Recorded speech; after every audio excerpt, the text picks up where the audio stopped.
여러분 안녕하십니까? 자유경영원 문근찬입니다. 오늘은 자유체제란 무엇인가라고 하는 주제를 가지고 토론을 좀 하도록 하겠습니다. 어떤 국가가 또는 어떤 사회가 자유체제인지 아닌지 이런 문제죠.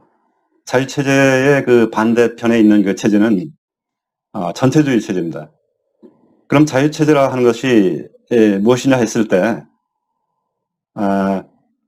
우선 결론적으로 좀 보자면은 저는 이것은 자유보수주의 체제를 자유체제라고 볼 수가 있다. 그렇게 말씀을 드릴 수가 있겠습니다. 우리가 이제 보수주의 하면은 뭐 오해를 많이 받죠. 수국골통이니 뭐 이런 그 용어도 있고. 그래서 무슨 보수주의 체제가 자유체제나 이렇게 생각을 할 수도 있지만 그 반대, 보수의 반대라고 이제 흔히 알려져 있는 그 진보를 조금 더, 그 역사적인 그 근원에서 보자면 프랑스 혁명에서 이어져 왔던 어떤 혁명, 그리고 무슨 급진 개혁, 이런 거를 이제 진보 성향이라고 봤을 때, 그거하고 반대쪽에 서 있는 것이 이제 자유보수라고 볼 수 있는 것이죠. 그럼 프랑스 혁명적인 그런 식의 급격한 그 개혁, 이거는 이제 사실 어디에서 왔느냐 하면은, 바로 그 프랑스 혁명기, 바로 직전에 그 계몽주의 시대 때의 이성주의, 여기서부터 이제 출발이 됐다고 볼 수 있습니다. 계몽주의의 큰 공헌은 사실은 인간 개인이 존엄한 것이고 그 인간은 이성을 가지고 있다라고 하는 것이, 그러니까 개인을 발견한 것이죠. 개인을 발견을 했다라고 하는 커다란 공헌이 있지만 이것이 너무 이제 가다 보니까 인간 이성은 한계가 없는 것처럼 그렇게 돼버렸어요. 이것이 이성주의입니다. 또는 합리주의라고도 얘기를 하죠. 그래서 이것이 너무나 가다 보니까 실제적으로는 이 하나님 앞에서 봤을 때는 나약한 존재인데, 그런 나약한 존재인 이 개인, 인간 개인 하나하나가 마치 자기가 무슨 하나님이나 되는 것처럼 그렇게 그 절대 이성을 갖다가 내세우려고 하는 그런 그 만용, 이것이 이제 이성주의라고 볼 수가 있는 것이죠. 그러나 이제 각 개인을 봤을 때 이 하나님을 닮으려고 부단히 애쓰는 이런 그 인간적인 존재, 인간 개인의 존재는 사실 존중받아 마땅한 그런 존재라고 볼 수가 있는 것이죠. 이러한 근대에 들어오기 전에 중세적인 이 오랜 역사를 거치면서 이 자유체제라고 하는 이거에 대한 그 전통이나 고민, 이런 것들이 쭉 쌓여가지고서 이제 오늘날의 그 자유체제, 이것이 형성이 됐다고 볼 수 있는데, 중세 역사에서 이 정치체제, 이 정치 사상하고 상당히 중요한 그 사건 중에 하나가 중세 아우구스티누스 성인이 이제 얘기를 했다고 그러는데, 이 하나님의 영역과 이 세속의 영역, 이 두 영역에 대해서 이거를 두 개의 칼이다, 그래가지고 two souls라고 하는 말로 이렇게 표현을 했다고 그래요.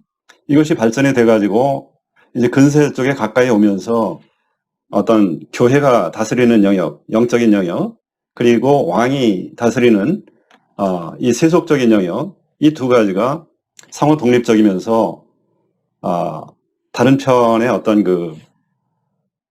영역을 존중을 해야 되고, 이것을 마구 침해를 한다라든지 하는 것은 절대 해서는 안 된다라고 하는 것이 축적이 됐죠. 그런 생각이 축적이 돼서 현대에는 이것이 이제 정치 사상으로 이제 보자면은, 우리가 지난 시간에 좀 알아봤던 산업사회에 들어오면서는 정치 쪽의 영역이 있고, 정치가 어떤 이 다스리는 그 통치를 하더라도 어떤 한계 속에서 다스려야 되는데, 그 한계를 벗어나는 것이 이 산업의 영역, 산업체를 세우고 이것을 키우고 대기업으로 이렇게 성장시키고 하는 이런 그 산업의 영역까지를 시시콜콜하게 다 관여를 한다라든지 하는 것은 되지 않는다라고 하는 이 두 영역에 대해서 이제 그 한계를 인정하고 존중하는, 이렇게 이제 발전이 됐다라고 하는 것이죠. 그래서 이제 보수주의, 이 자유보수주의 이 철학은 사실은 어떤 그 프루던스라고 하는 신중, 뭐 변화를 한다 하더라도 연속과 이 컨티뉴이티죠, 연속. 그 다음에 변화, 체인지. 이것이 체인지 쪽으로 이렇게 마구 달려가서도 안 되고, 그렇다고 해서 그냥 영원히 이 컨티뉴이티만 강조를 해서도 되지 않고, 이것이 이제 연속과 변화의 어떤 이 균형, 이걸 통해서 변화를 할 때는 조심스럽게, 이 조심스럽게 한다는 얘기는 이미 이 검증된 어떤 도구, 검증된 도구를 가지고 조심스럽게 접근을 한다는 것입니다. 돌다리를 이렇게 두드려 보면서 가는 그런 것이 이제 보수적인 그런 태도라고 볼 수 있는 것이죠. 뭐 정권을 잡았다고 해서 어느 날 갑자기 오랜 세월 동안 우리가 핵심 역량으로 갈고 닦았던 어떤 원자력 이거를 딱 중단을 시켜버린다라든지 이런 식으로 하는 것은 이 보수하고는 이제 맞지 않는 태도라고 볼 수 있습니다.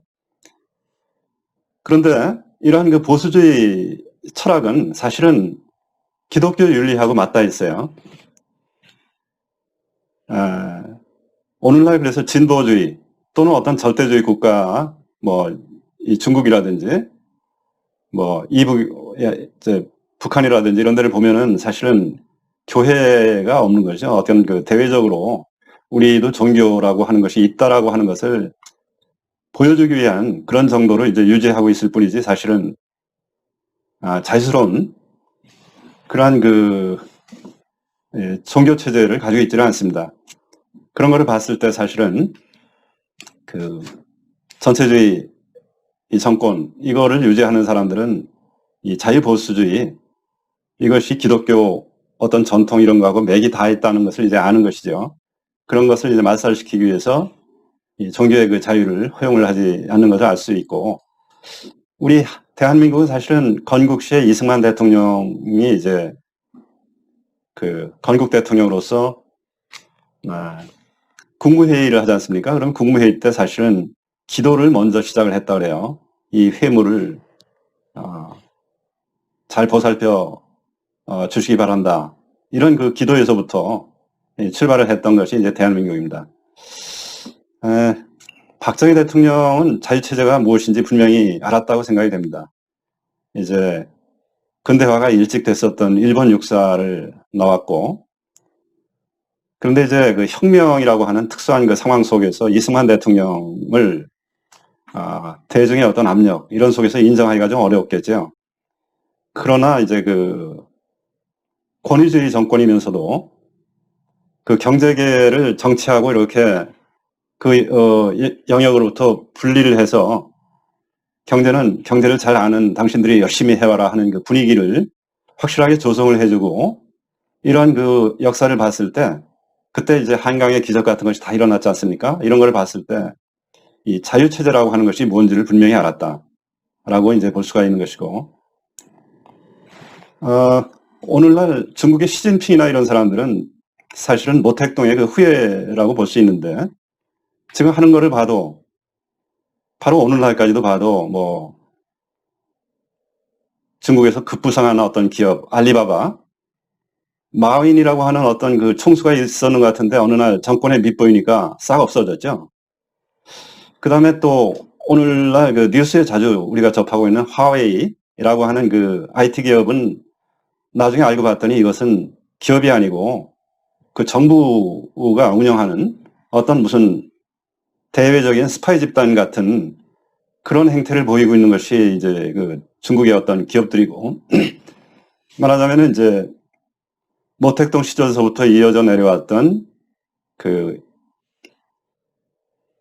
인민해방군 이 사람들이 정권을 잡고 이 정권에 반항만 하지 않는다면은 개방체계 비슷한 거를 유지하면서 서구적인 어떤 그 부를 중국으로 끌어들이겠다 하는 그런 체제가 이제 중국의 체제인데, 이거를 미국이나 하는 서방 국가들이 최근에 다 알아버렸죠. 그래서 이 자유체제를 너희들 같이 그렇게 들어가지고 이렇게 혼탁하게 하는 건 더 이상 허용을 못 하겠으니까 너희들이 변화를 하지 않으려면은 이 체제 속에 들어와서 이 미꾸라지처럼 흙탕물을 흐리지 마라.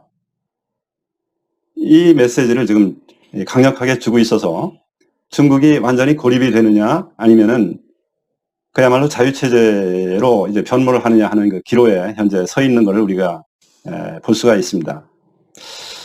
우리나라는 철학자들이 많은 것 같아요. 어떤 그 생각을 많이 하는, 이것이 철학이라 하는 것이 좀 잘못 가게 되면 이제 관념론으로 빠질 가능성이 있는 그런 건데, 그래서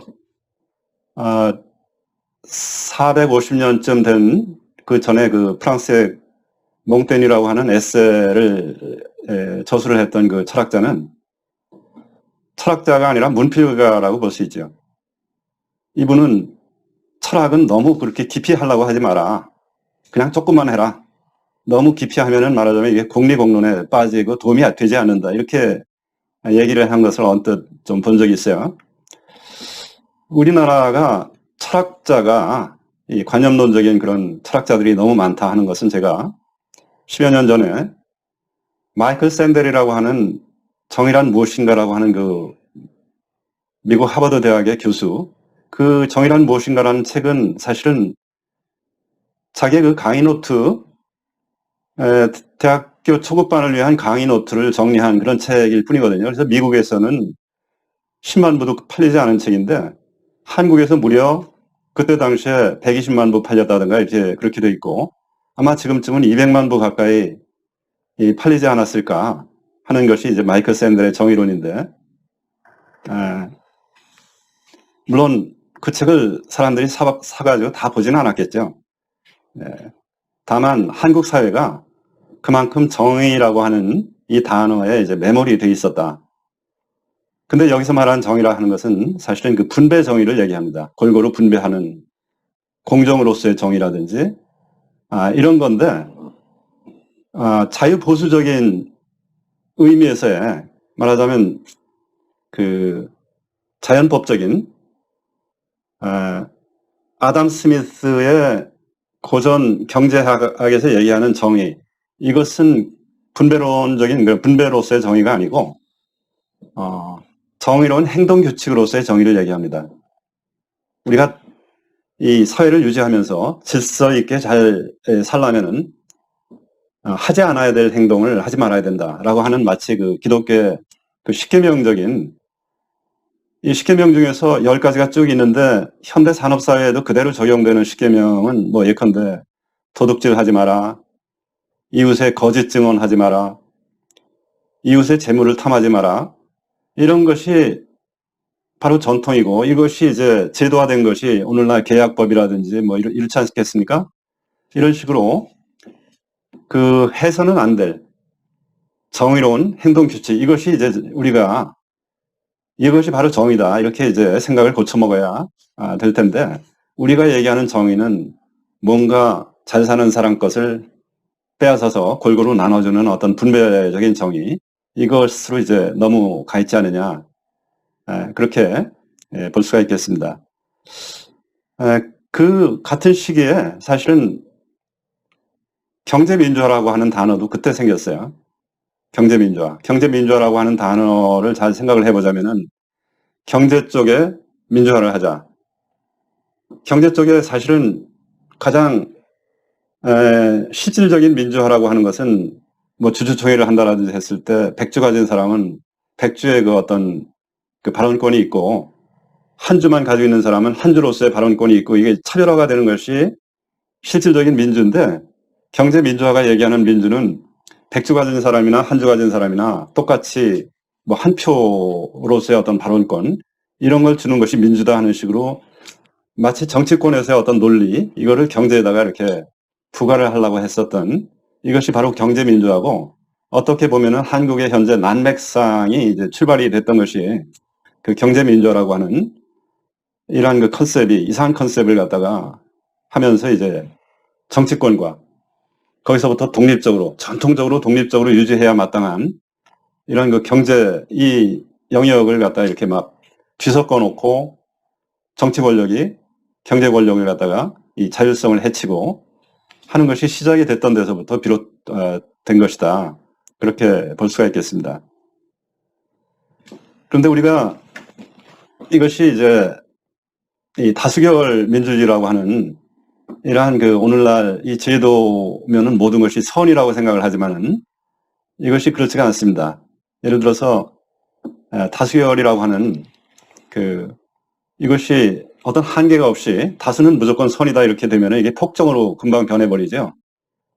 그래서 민주주의가 다수결을 내세우면서 폭정으로 가면은 이것이 전체주의화할 가능성이 너무나 크기 때문에 조심을 해야 되는데, 그렇지만 이제 민주주의에서 한 가지 안전장치라고 하는 것은 그 다음에 선거를 통해 가지고 잘못한 정권을 교체를 할 수 있다라고 하는 그 중요한 장점이 있죠. 그러나 그것도 이제 어떤 권력을 이용을 해서 다음번 선거에 영향을 주기 위해서 언론을 갖다가 장악을 해가지고 사람들의 생각을 기운 채로 놔두게 한다라든지 경찰력을 동원을 해가지고 사람들의 어떤 그 반대나 이런 것이 여론화되지 못하게 막는다라든지 어떤 여러 가지 수단을 써가지고 이제 그 다수가 영구히 다수가 될 수 있도록 할 수 있는 가능성이 이제 많기 때문에 이 민주주의라고 하는 것은 이것을 잘 운영을 하지 않으면 폭정으로 변할 가능성이 많다라고 하는 것을 우리가 늘 생각을 해야 될 것 같습니다.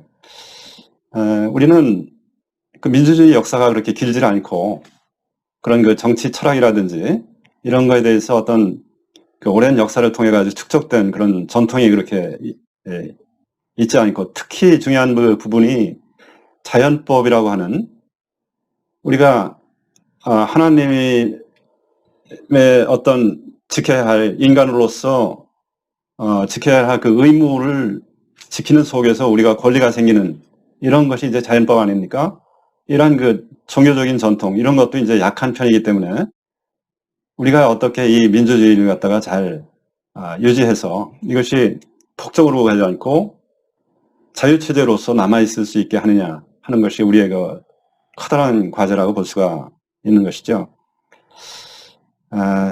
그래서 결론을 좀 말씀을 드리자면은 이 자유체제는 민주주의면은 다 자유체제가 아니고 이 다수결 민주주의라고 하는 오늘날의 그 민주주의, 이거는 얼마든지 폭정으로 갈 가능성도 있다. 민중민주주의 이런 것이죠.